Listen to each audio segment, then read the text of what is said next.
Gold, trusted gold buyers. మీరు తాకట్టు పెట్టిన బంగారాన్ని విడిపించి ఈ రోజు ఉన్న మార్కెట్ ధరకు కొనబడను. ఈ 10 days లో ఇన్స్టాలో మీరు తప్ప ఎవరు కనిపించట్లేదు. ఆల్మోస్ట్ అన్ని రీల్స్ మీరే ఉన్నారు. జింపు చిక్కు అని. అసలు యాక్చువల్లీ మా ఫ్రెండ్స్ ఎవరు కూడా కాంటాక్ట్ లో లేరు మేడం. అసలు కాంటాక్ట్ లో లేకపోయినా వీటి వల్ల ఏంటంటే ఇన్స్టా నుంచి వాళ్ళందరూ నా ఇంటర్ క్లాస్మేట్స్ మొత్తం అంతా కూడా మెసేజ్ చేస్తూ నువ్వేనా భవానీ అని అంటే అవును నేనా అంటే నా ఇన్స్టా ఓపెన్ చేస్తే మొత్తం నువ్వే వస్తున్నావు అని మెసేజ్ చేస్తున్నారు వాళ్ళు. అసలు మీరు సింగింగ్ ఎక్కడ నేర్చుకున్నారు చెప్పండి మేడం. యాక్చువల్ స్టార్టింగ్ లో సాంగ్ పాడమన్నప్పుడు నా సాంగ్ ఎందుకండి మీరు ఉన్న ఇద్దరు కూడా ఉండరు వెళ్ళిపోతారు, నా వాయిస్ నాకే నచ్చదు అని అనేదాన్ని. లేదు మేడం బాగుంటది, ఎలా ఎంటర్టైన్ అవుతాం మీరు పాడండి, ఎందుకు మేము భరిస్తాం కదా మీకేమి అనేసి అనేవారు. ఇప్పుడు పాడి గొంతు కూడా పోయినట్టుంది. అయ్యి ఒక 1 week నుంచి అయితే రీచింగ్ అట్ ఏ టైమ్ లోనే ఒక 14K వరకు వస్తున్నాయి కాబట్టి వ్యూస్. ఆ టైంలో ఏంటంటే మాకు కొంచెం ఇంకా ఎక్కువ జోష్ అనిపించి పాడి పోయింది మొత్తం. ఎలా పాడతారు చెప్పండి, కొంచెం లైక్ చేయండి, షేర్ చేయండి, మధ్యలో అదంతా కలుపుకుంటే ఎలా పాడతారు, ఒక పాట పాడాలా నాకు ఒకసారి.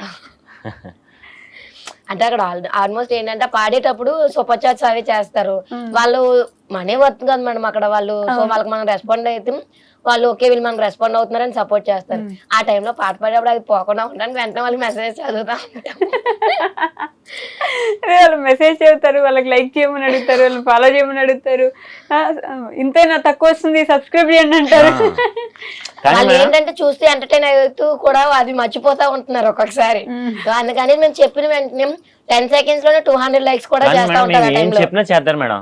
ఒక 100 likes ఉండయా ప్లీజ్ అయ్యా ట్యాప్ చేయండి అంటే పటపటప్పుడు ఒక్కసారి 10 seconds లో 100 likes ఈజీగా వచ్చేస్తాయి మేడం. అసలు నిజంగా అలాగా ఎంత సపోర్టింగ్ అంటే ఒక మాకు సపోర్ట్ అనమాట. ఒక ఆవిడ పేరు బాగా సంథింగ్ చెప్పకూడదు అనుకుంటా, సో సారీ. అయితే ఆవిడ ఏమంటదంటే ఆవిడ ఎవరిదో పుట్టినరోజు అయితే విషయం చెప్పమని చెప్తే సరే విషయం చెప్పమని చెప్పేసి వాళ్ళందరికీ ఒకసారి చెప్పాము. ఏంటి హ్యాపీ బర్త్డే అని చెప్పి ట్యాగ్ చేసి మొత్తం అందరూ కామెంట్ చేయమంటే మొత్తం పోలో మన కామెంట్ అంటే మా మాటకి అంత వాల్యూ ఇస్తానని చెప్తాను మేడం. అంతే మొత్తం ఒక దగ్గర 5 minutes వరకు హ్యాపీ బర్త్డే అంటే మా మాట అంతా వాల్యూ చేస్తున్నాను. ఓకే, బట్ ఇన్స్టాలో వీడియోస్ కింద కామెంట్స్ లో ట్రోల్ చేయడం, వాళ్ళకి ఏం కావాలో చూడండి నాయన వాళ్ళ మూత తట్టుకోలేకపోతున్నాం అనడం. వచ్చారా కామెంట్ లోకి వచ్చారా, వెయిట్ చేస్తున్నాం మీరు కామెంట్ లోకి వస్తారని తెలుసని. కొంచెం తిట్టే వాళ్ళు కూడా ఉన్నారు, ఏంద్రా ఇలా నచ్చ వీళ్ళు తప్ప ఎవరు కనిపించట్లేదని. ఆ ట్రోలింగ్ కి ఏమైనా ఫీల్ అవుతున్నారు? కొంచెం లేదండి, మేమైతే ఫస్ట్ 2 days అంటే ఇప్పటికీ కూడా నవ్వుకుంటాము. బట్ ఫస్ట్ 2 days అయితే చాలా నవ్వుకునే వాళ్ళు, ఎప్పుడు వచ్చేవి అంతలాగా. ఓకే వాళ్ళు ఏమైనా అన్నేవండి, వీళ్ళ వల్ల మేము 4గురికి తెలిసాము. సో ఏంటంటే మేము కూడా చాలా నవ్వుకున్నాం వాళ్ళ వల్ల. బ్యాడ్ కామెంట్స్ అంటే గుడ్ ఉన్న చోటే ఆల్మోస్ట్ ఆటోమేటిక్ బ్యాడ్ ఉంటది. సో మేమైతే వాటికి ఎప్పుడు ఫీల్ అవ్వలేదు. ఇంట్లో కూడా ఏమనట్లేదా? ఇంట్లో అంటే ఫస్ట్ లో మా అమ్మగారు అయితే చేయొద్దని చెప్పారు, వీడియోలు ఎలా అందరు అడుగుతున్నారో వద్దు చేయొద్దని. మా అత్తగారు అంటే మీకు ఏది మంచిది అనిపిస్తే చెయ్యండి, నా నుంచి ఏమైనా సపోర్ట్ కావాలంటే కంపల్సరీ చేస్తానని చెప్పారు. అవును కూడా వీడియోలోకి పిలుస్తారా నెక్స్ట్? మా అమ్మగారు అయితే ఒప్పుకోలేదు, యాక్సెప్ట్ చేయకపోగా ఒక 2 days నాతో మాట్లాడలేదు కూడా మా అమ్మగారు అయితే. ఎందుకు ఇట్లా వీడియోస్ చేస్తున్నాము నేను వద్దని చెప్పిన, నువ్వు అయ్యేమో మాట్లాడలేదు ఫోన్ కూడా చేయట్లేదు అంటే, నువ్వు నేను చెప్పిన మాట వింటే నేను ఎందుకు చెయ్యాలి అనేది. ఈ తర్వాత ఏంటంటే మెల్లగా కన్విన్స్ చేసుకున్న తర్వాత మా అత్తగారితో కూడా ఎలా మా అమ్మ ఎలా అంటుందని చెప్తే ఒకరోజు టెంపుల్ కి వెళ్ళాం మొత్తం.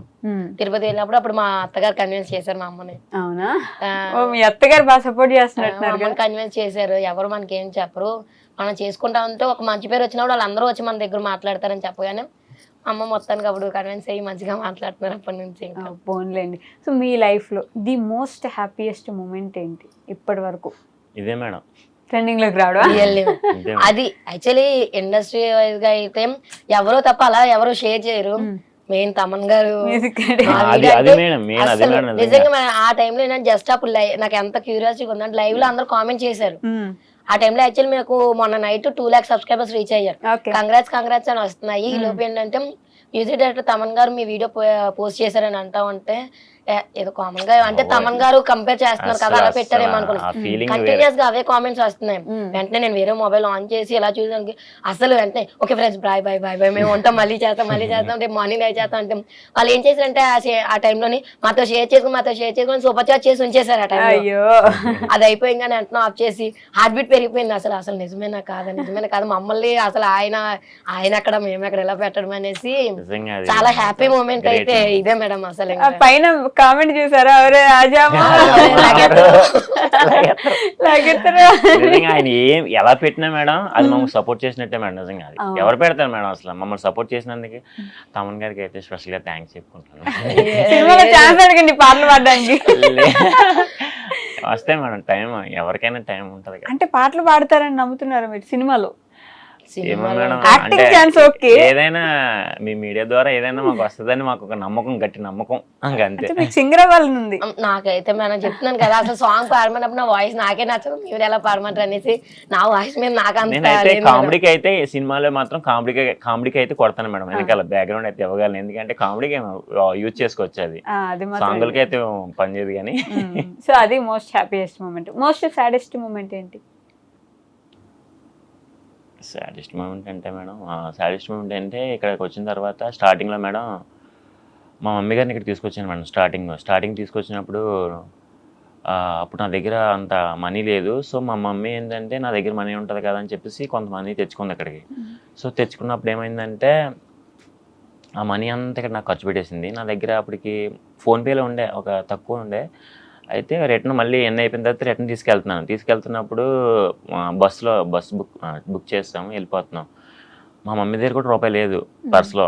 నా దగ్గర అంటే ఫోన్పేలో ఉన్నాయి, చేతిలో డబ్బులు లేవు. అది కూడా తక్కువ అంటే ఫోన్పేలో కూడా తక్కువ ఉన్నాయి. అయితే ఏమైందంటే ఇక్కడ మనకి మనకి సులభ కాంప్లెక్స్లో వస్తాయి కదా మేడం, అక్కడ ఆపినప్పుడు ఏమైందంటే పిలిచారన్నమాట. ఆపితే మా అమ్మ వెళ్ళింది. మా అమ్మ వెళ్ళినప్పుడు ఏమైందంటే మా అమ్మ దగ్గర మనీ లేవు, అక్కడ పే చేయాలి కదా మేడం, మనీ 10 రూపీస్ అన్న పే చేయాలి. సో వెళ్ళేసి వెంటనే వచ్చేసింది.